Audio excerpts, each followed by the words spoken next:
postpone this little climax, and tried to ignore or laugh at the occasional sentences he flung into the emptiness. Some of these sentences, moreover, were confoundedly disquieting to me, coming as they did to corroborate much that I felt myself. Corroboration, too, which made it so much more convincing from a totally different point of view. He composed such curious sentences, and hurled them at me in such an inconsequential sort of way, as though his main line of thought was secret to himself, and these fragments were mere bits he found it impossible to digest. He got rid of them by uttering them. Speech relieved him. It was like being sick. There are things about us, I'm sure, that make for disorder, disintegration, destruction, our destruction, he said once, while the fire blazed between us. We've strayed out of a safe line somewhere. And another time, when the gong sounds had come nearer, ringing much louder than before, and directly over our heads, he said, as though talking to himself, "I don't think a gramophone would show any record of that. The sound doesn't come to me by the ears at all. The vibrations reach me in another manner altogether, and seem to be within me, which is precisely how a fourth-dimensional sound might be supposed to make itself heard." I purposely made no reply to this, but I sat up a little closer to the fire and peered about me into the darkness. The clouds were massed all over the sky, and no trace of moonlight came through. Very still, too, everything was, so that the river and the frogs had things all their own way. "It has that about it," he went on, "which is utterly out of common experience. It is unknown. Only one thing describes it, really. It is a non-human sound. I mean a sound outside humanity." Having rid himself of this indigestible morsel, he lay quiet for a time. But he had so admirably expressed my own feeling that it was a relief to have the thought out, and to have confined it by the limitation of words from dangerous wandering to and fro in the mind. The solitude of that Danube camping place, can I ever forget it? The feeling of being utterly alone on an empty planet. My thoughts ran incessantly upon cities and the haunts of men. I would have given my soul, as the saying is, for the feel of those Bavarian villages we had passed through by the score, for the normal human commonplaces, peasants drinking beer, tables beneath the trees, hot sunshine, and a ruined castle on the rocks behind the red-roofed church. Even the tourists would have been welcome. Yet what I felt of dread was no ordinary ghostly fear. It was infinitely greater, stranger, and seemed to arise from some dim ancestral sense of terror more profoundly disturbing than anything I had known or dreamed of. We had strayed, as the Swede put it, into some region or some set of conditions where the risks were great, yet unintelligible to us, where the frontiers of some unknown world lay close about us. It was a spot held by the dwellers in some outer space, a sort of peep-hole whence they could spy upon the earth, themselves unseen, a point where the veil between had worn a little thin. As the final result of too long a sojourn here, we should be carried over the border and deprived of what we called our lives, yet by mental, not physical processes. In that sense, as he said, we should be the victims of our adventure. A sacrifice. It took us in different fashion, each according to the measure of his sensitiveness and powers of resistance.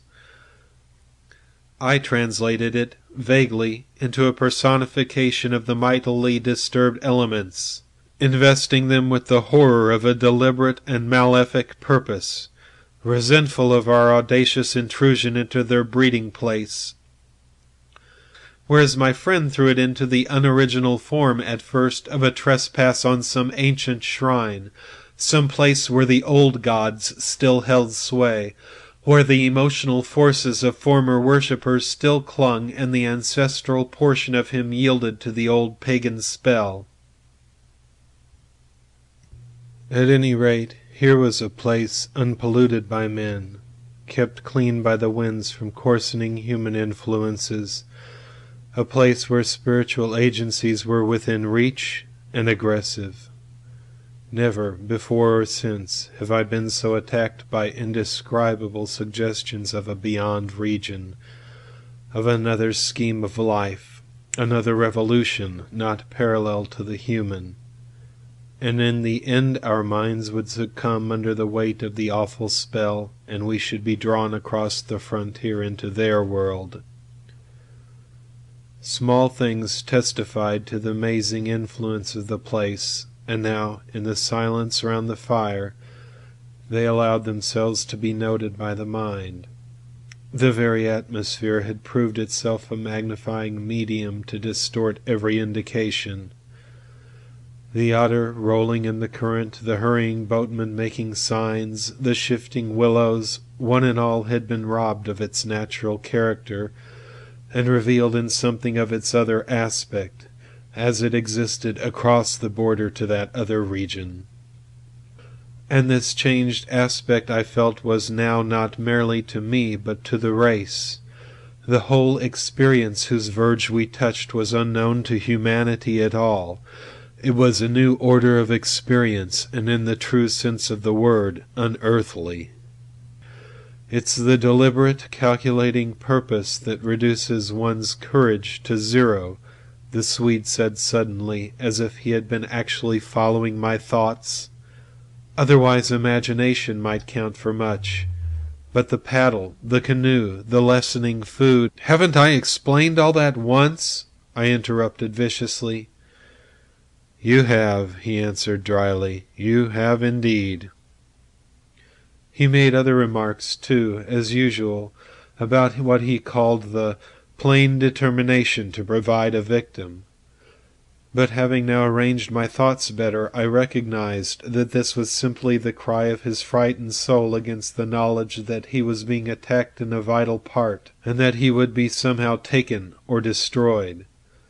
The situation called for a courage and calmness of reasoning that neither of us could compass, and I have never before been so clearly conscious of two persons in me, the one that explained everything, and the other that laughed at such foolish explanations, yet was horribly afraid.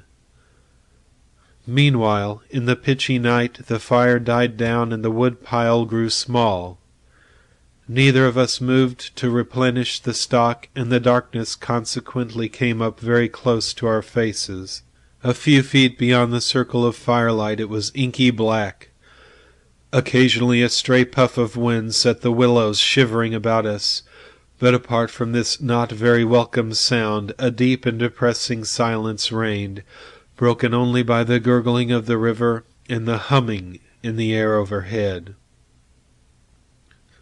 We both missed, I think, the shouting company of the winds.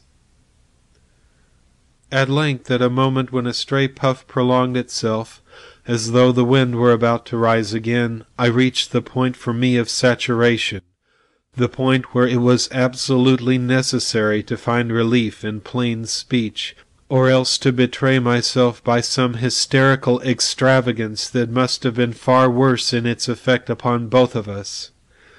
I kicked the fire into a blaze and turned to my companion abruptly. He looked up with a start. "I can't disguise it any longer," I said. "I don't like this place, and the darkness, and the noises, and the awful feelings I get. There's something here that beats me utterly. I'm in a blue funk, and that's the plain truth. If the other shore was different, I swear I'd be inclined to swim for it." The Swede's face turned very white beneath the deep tan of sun and wind. He stared straight at me and answered quietly, but his voice betrayed his huge excitement by its unnatural calmness. For the moment, at any rate,